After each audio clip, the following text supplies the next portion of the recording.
함께 사도신경으로 신앙 고백하시겠습니다. 나는 전능하신 아버지 하나님 전지의 창조주를 믿습니다. 나는 그의 유일하신 아들 우리 주 예수 그리스도를 믿습니다.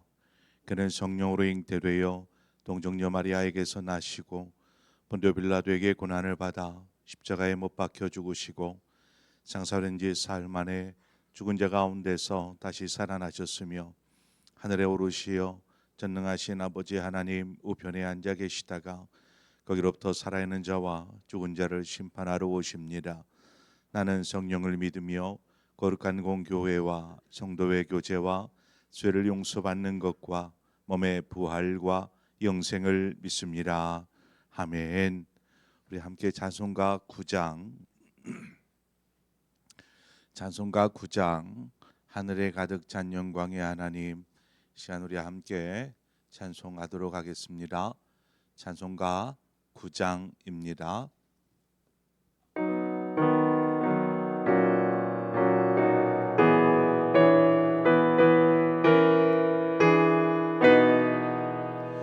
하늘에 가득 찬 영광의 하나님 온 땅에 충만한 존귀하신 하나님 생명과 빛으로 지혜와 권능으로 언제나 우리를 지키시는 하나님 성부와 성자와 성령 삼위의 하나님 우리 예배를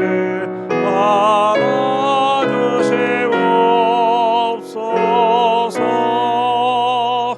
사랑이 넘치는 자비하신 하나님 은혜가 풍성한 구원의 하나님 자매의 심령에 평화를 주시옵고 죄악과 허물을 용서하여 주소서. 찬송과 영광과 생명 구원의 하나님 우리 예배를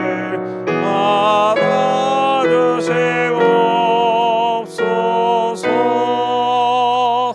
연약한 심령을 굳게 세워주시고 우둔한 마음을 지혜롭게 하시고 주의 뜻 받들어 참되게 살아가며 주 말씀 따라서 용감하게 하소서. 권능과 죄와 사랑 은혜의 하나님 우리 예배를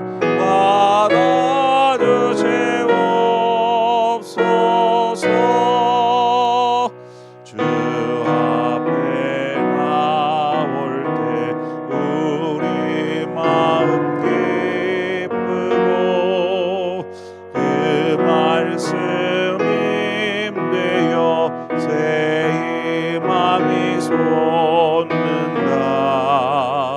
고난도 슬픔도 이기게 하시옵고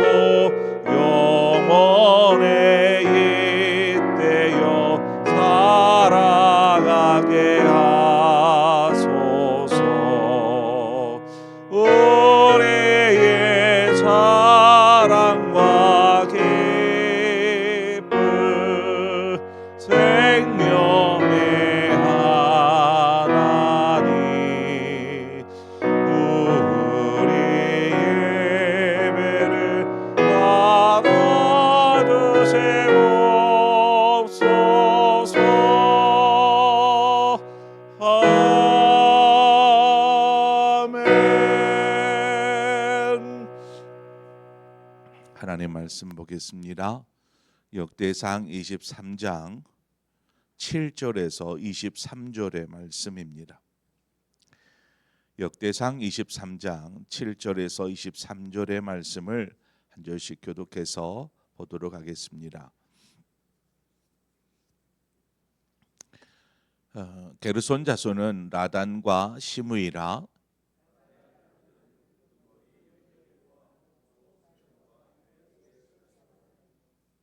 시므이의 아들들은 슬로밋과 하시엘과 하란 세 사람이니 이는 라단의 우두머리들이며,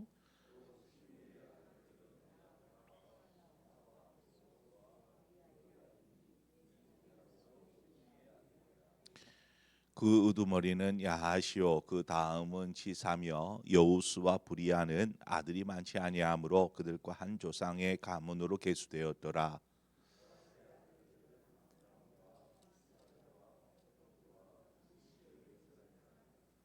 아므람의 아들들은 아론과 모세이니 아론은 그 자손들과 함께 구별되어 몸은 성결하게 하여 영원토록 심히 거룩한 자가 되어 여호와 앞에 분향하고 섬기며 영원토록 그 이름으로 축복하게 되었느니라.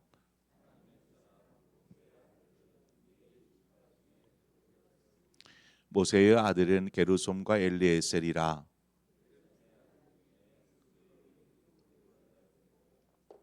엘리에셀의 아들들은 우두머리 르하바랴라. 엘리에셀에게 이 외에는 다른 이들이 없고 르하바의 아들들은 힘이 많았으며,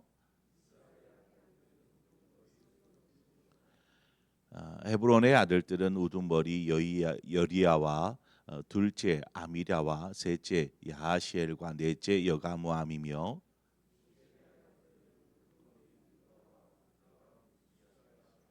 무라리의 아들들은 마홀리와 무시오. 마홀리의 아들들은 엘르아살과 기스라.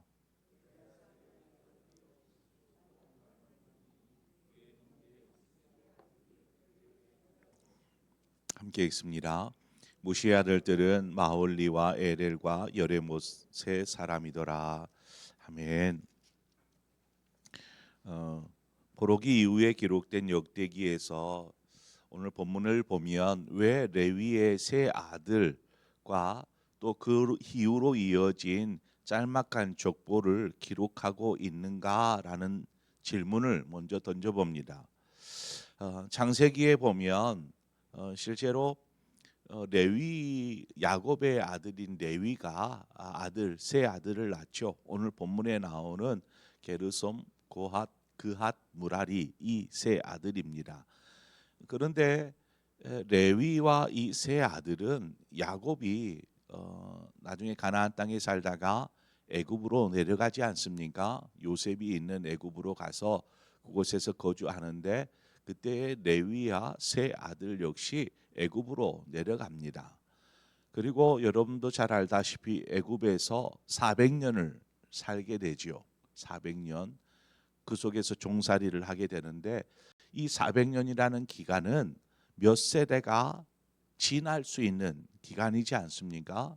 그러니까 레위의 세 아들 오늘 본문에 나오는 게르솜, 고핫, 그핫, 무라리 이 아들들은 이미 이 애굽에서 다 죽은 아들이지 않겠습니까? 레위도 마찬가지이고요. 후에 하나님께서 모세를 택하여서 애굽에 있던 이스라엘 자손들을 이끌게 하십니다. 또 그를 도와서 그의 형인 아론을 함께 세우시죠. 그리고 출애굽의 여정이 시작되는데 하나님께서 이 출애굽 여정 가운데 시내 산에 이르렀을 때 이스라엘 자손과 하나님께서 언약을 맺게 됩니다. 이 언약 출애굽기 19장 5절 6절인데 세계가 다 내게 속하였나니 너희가 내 말을 잘 듣고 내 언약을 지키면 너희는 모든 민족 중에서 내 소유가 되겠고 너희가 내게 대하여 제사장 나라가 되며 거룩한 백성이 되리라. 이것이 바로 하나님께서 이스라엘과 맺은 시내산 언약이라고 합니다. 언약을 맺은 것이죠. 하나님은 이스라엘이 제사장 나라가 되게 하기 위해서 이제 시내산에서 무엇을 또 말씀하시냐면 제사에 대해서 그래서 제사 제도를 세우십니다. 그래서 여러 가지 제사, 번제, 뭐 화목제, 속죄제, 속건제, 뭐 소제 이런 제사들을 다 이때에 만들게 되고 이 만든 것을 모세를 통해서 이스라엘 백성들에게 전하게 하시죠. 이때 하나님께서 레위 지파를 이 제사와 관련된 일을 위해서 이 레위 지파를 선택하시고 그 레위 지파에게 이 모든 제사와 관련된 일을 맡기십니다. 그래서 이후에 레위 지파는 이스라엘의 제사를 담당하는 지파가 되죠. 아니 12지파 가운데 왜 레위 지파를 하나님께서 이 제사와 관련된, 그러니까 이스라엘은 제사장 나라라고 한다라면 거기에 제사는 이스라엘에게서 매우 중요한, 어떻게 보면 가장 중요하다라고 할 수 있죠. 그리스도인들에게 예배 얼마나 중요합니까? 너무나 중요하다 보니까 예배는 기본이다라고 이야기할 정도로 예배는 그리스도인들의 신앙에 있어서 가장 우선이 돼야 될 부분입니다. 마찬가지로 이스라엘이라는 나라의 존속은 바로 이 제사에 있다라는 것입니다. 왜요? 제사장 나라이기 때문에, 하나님의 나라이기 때문에 이 제사는 너무나 중요한데, 그러면 그 중요한 일을 12지파 가운데 레위 지파에게 맡기셨다라는 것입니다. 자, 왜 레위 지파일까? 다른 지파들은 안 하고 왜 레위 지파일까? 이스라엘 백성의 출애굽 중에 우리가 잘 아는 금송아지 사건이 일어나죠. 금송아지 사건. 모세가 시내산에 올라가 있는 동안에 이스라엘 자손들이 금송아지를 만들고 그 금송아지 앞에서 막 축제를 벌입니다. 하나님께서 경노하시죠. 그런 하나님 앞에 모세가 이스라엘을 중재하며 용서를 구합니다. 이후에 모세가 이스라엘 자손에게 이르기를, 출애굽기 32장 26절에 보면 이에 모세가 집 문에 서서 이르되 누구든지 여호와의 편에 있는 자는 내게로 나오라 하매 레위 자손이 다 모여 그에게로 나오는지라. 이게 무슨 말이냐면 우상의 축제를 벌이고 있는 이들 앞에 모세가 떡하니 나타나서 너희들 지금 뭐 하고 있느냐 하면서 하나님의 편을 설 자는 이쪽으로 모여라 하더니 레위 지파만 이렇게 이쪽으로 모여든 것입니다. 레위 자손이 이때 하나님의 편에 서면서부터 레위 지파가 하나님께서 레위 지파를 세우시죠. 그래서 출애굽기 32장 29절 중반 이하를 보면 오늘 여호와께 헌신하게 되었느니라 그가 오늘 너희에게 복을 내리시리라. 이 레위 지파에게 한 이야기거든요. 그러니까 이 앞선 이 레위 지파가 여호와의 편에 섬으로, 다른 지파들은 다 안 하지만 레위 지파가 여호와의 편에 섬으로 하나님께서 이 지파에 대해서 여호와께 헌신하게 되었으니 너희에게 복을 내리시리라, 이렇게 이야기하는 것입니다. 그래서 그 복이 무엇이냐 하면 민수기 3장 12절에 보라 내가 이스라엘 자손 중에서 레위인을 택하여 이스라엘 자손 중에 태를 열어 태어난 모든 자를 대신하게 하였은즉 레위인은 내 것이니라. 하나님께서 레위 지파를 내 것이다라고, 이스라엘의 처음 난 장자는 다 태의 첫 열매는 하나님의 것이다라고 말씀합니다. 그런데 여기에서 레위인은 내 것이다라고 말하는 것은 이때부터 레위가 어떻게 보면은 야곱의 12지파 가운데 장자의 지파처럼 세워지는 것을 보게 됩니다. 하나님은 거룩하게 구별된 레위 자손들에게 성막에서 봉사하는 일을 맡기시죠. 결국 레위 지파는 성막에서 봉사하게 되었고, 그 중에 오늘 본문에서도 나오지만 아론의 자손은 제사장의 일을 맡게 하셨습니다. 자, 그러면 다시 이제 본문으로 좀 돌아와 보죠. 지금 레위의 세 아들인 게르손과 그핫과 무라리, 이 자손들이, 그리고 그의 자손들이 몇몇 기록되어져 있습니다. 이들은 제사 제도가 있기 이전의 사람들이죠. 애굽에 있을 때의 사람들이기 때문에 제사제도 이런 것들도 전혀 모르는 그러한 사람들입니다. 그런 제사와는 직접적 관련이 없는 예물인데, 그런데 후에 제사 제도가 시내산 이후로 만들어지면서 레위 아들들의 자손에게 이런 성막에서 봉사하는 일을 맡기십니다. 오늘 본문에 나오는 게르손, 이 게르손의 자손들에게는 성막의 휘장과 덮개와 이 휘장에 관련된 것들을 관리하고 운반하는 일을 맡기십니다. 또 그앗 자손에게는 그 성소 안에 있는 법궤, 뭐 떡상, 뭐 향단, 뭐 등잔대, 뭐 이와 같은 지성물을 운반하는 일을 이 그앗 자손에게 맡깁니다. 그리고 무라리 자손에게는 이제 그 성막의 외에 건 뭐라 그럴까요? 성막의 기둥이나 널판이나 받침이나 이와 같은 구조물을 담당하고 그것들을 관리하고 그것들을 운반하는 일을 이 무라리 자손이 감당하게 됩니다. 이 역할이 언제까지 이어지냐면 바로 이 다윗과 솔로몬 시대까지 이어지게 됩니다. 이제 솔로몬 시대 때부터는 이제 성전 시대로 바뀌기 때문에 이제는 저들의 역할이 조금 달라지기는 하는데, 오늘 본문에 나오는 이름들을 역시 제사와 관계가 멀지 모르지만 이들의 이름과 그들의 자손들의 계보가 기록하고 있는 것은 이 가문에서, 즉 뭐 그 게르손 자손, 게르손, 이 사람은 애굽에서 죽은 사람이지만 게르손 자손 하면은 이스라엘 자손이라면 다 아는 것입니다. 게르손 자손들은 성막의 휘장과 또 뭐 이런 것들을 관리하는 사람들, 그앗 자손들은 성소에 있는 어떤 성물들을 관리하는 사람들, 이것을 이스라엘 사람들이라면 쉽게 다 알고 있는 것이죠. 그러니까 오늘 본문에 뭐 게르손 자손에 아무개가 있다 그러면 이 말을 읽는 이스라엘 백성들은 아는 것입니다. 아, 저들은 이런 일을 성소에서 성막에서 감당하던 사람들이다라는 것을 다 아는 것이죠. 본문에 언급된 이들은 이제 죽었지만 가문에서 맡기신 성전 봉사의 역할은 계속되었다라는 것입니다. 하나님을 중심으로 세워진 제사장 나라가 나중에 이제 그 하나님을 외면함으로 결국 멸망에 이르게 되지 않았습니까? 그리고 포로기 이후를 살고 있는 이스라엘 자손들에게 오늘 본문을 이렇게 기록하고 있어요. 게르손은 그의 아들은 누구고 뭐 이렇게 나누어지는 족보를 간략하게 적어놓고 그앗도 마찬가지고 무라리도 마찬가지입니다.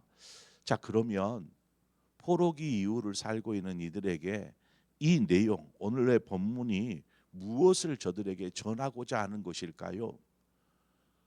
포로기 이후를 살고 있는 이들이 이 글을 읽었을 때 무슨 생각을 할까라는 것입니다. 지금 현재 이들의 처지는 왕도 없고 나라도 없고 성전도 다 무너져 있고, 성전이 무너져 있으니 제사도 없죠. 아무것도 없습니다. 이들이 느끼는 하나님 정말 살아계시는가? 이스라엘 나라는 다 무너졌는데 나는 이스라엘 자손, 이런 정체성에 상실되어 버리는 것입니다. 나는 누구인가?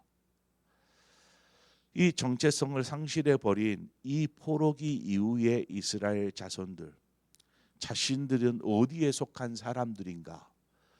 우리가 그런 외국에서 뭐 교포 2세들 태어나기는 외국 땅에서 태어났기 때문에 그 국적을 가지고 태어나지만 생김새와 모양은 동양인이기 때문에 거기에서 느끼는 많은 문화적 충돌, 이런 것들이 있는 것처럼, 그래서 자신들이 예를 들어 미국이라면 미국 사람인가? 분명히 국적이나 모든 것은 다 미국 사람인데, 그런데 자신들의 외형이나 모습 또 부모의 저기는 한국이다.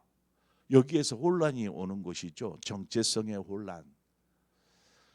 지금 이들이 이랬습니다.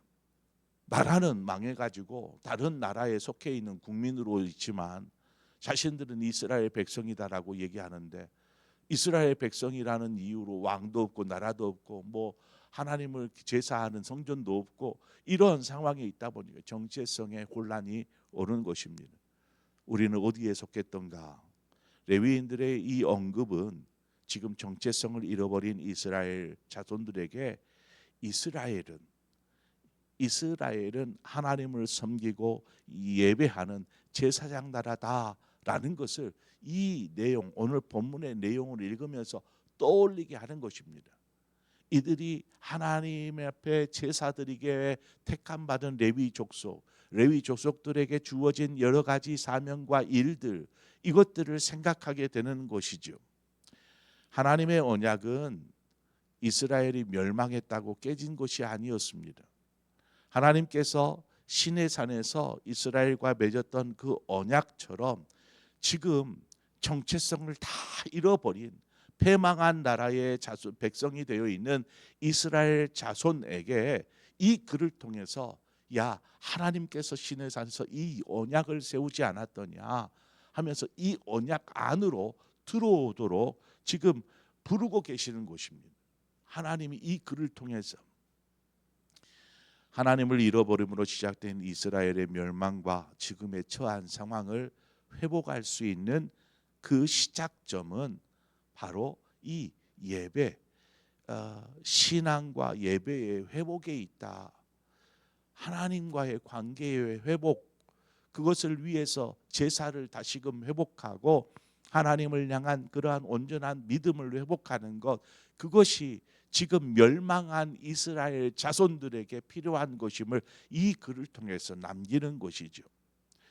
오래전 족보를 다시 기록함으로 너희는 하나님을 중심으로 다시 모여야 한다. 예배와 말씀으로 새롭게 일어나야 한다. 그것이 지금의 상황을 뚫고 나아갈 수 있는 유일한 살 길이다라는 것을 오늘 본문의 말씀을 통해서 이스라엘 자손들에게 이야기하고 계시다라는 것입니다. 하나님의 언약은 이스라엘과 맺어진 언약이지만 그 언약은 이스라엘과만 맺은 것이 아닙니다.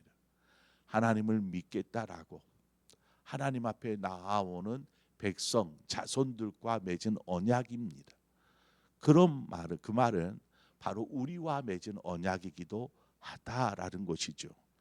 우리가 살아가면서 하나님의 자녀로 그렇게 살아가지만 때로는 정체성의 혼란을 느낄 때가 있습니다. 삶의 문제로 내가 누구인지, 하나님을 믿는 사람인지조차 그냥 혼란스러워지는 그러한 상황에 있을 때에, 이처럼 삶이 완전히 무너져 있을 그때에 우리가 무엇을 해야 하는가, 무엇을 기억해야 되는가, 바로 오늘 본문이 그것을 우리에게 가르쳐 주고 있습니다. 정체성의 혼란, 나는 누구인가, 나 왜 살지, 하나님 정말 살아계시는가, 이런 혼란이 있을 때 가장 먼저 필요해야 될 것은 하나님을 찾아야 한다라는 것입니다. 예외를 회복해야 한다라는 것입니다. 그것만이 살 길이다. 이것을 오늘 본문의 말씀을 통해서 패망한 이스라엘 자손들, 정체성을 잃어버린 혼란 속에 있는 저들에게 하나님이 주시는 메시지더라는 것입니다. 여러분이 어떤 상황에 있든지 오직 하나님만을 신뢰하고 따르는 믿음의 삶을 사시기를 바랍니다. 기도하겠습니다. 좋으신 하나님, 은혜를 감사합니다. 하나님께서 이 새벽 우리를 불러주신 것처럼 우리가 늘 항상 주님 앞에 서기 위해 힘쓰게 하여 주옵소서. 이러한 훈련이 삶의 어떤 일, 우리가 감당할 수 없는 혼란스러운 일들을 경험할 때에도 우리를 하나님 앞에 서게 하여 주실 줄 믿습니다. 이스라엘이 멸망당하고 정체성에 혼란이 있는 이 자손들에게 오늘 본문의 말씀을 통하여서 하나님 앞에 다시금 돌아올 수 있도록 언약 안에 들어오도록 요청하시는 것처럼 우리가 늘 하나님 안에 거함으로 우리의 삶이 하나님 중심 안에서 이루어져 가게 하여 주옵소서.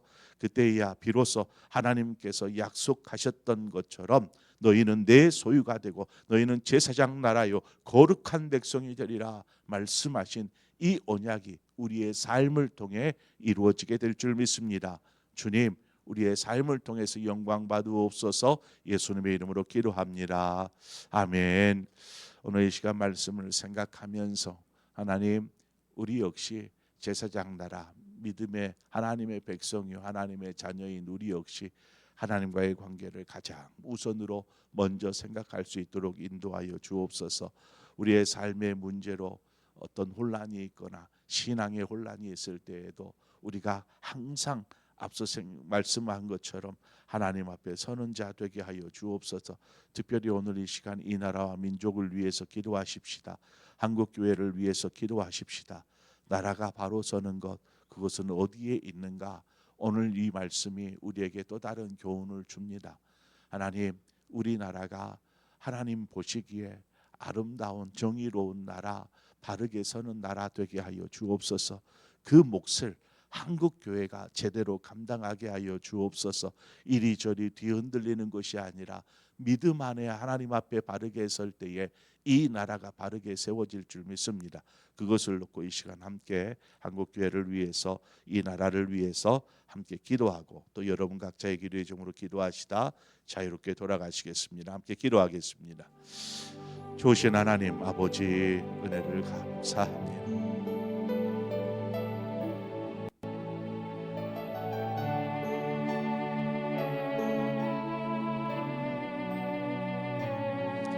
하나님,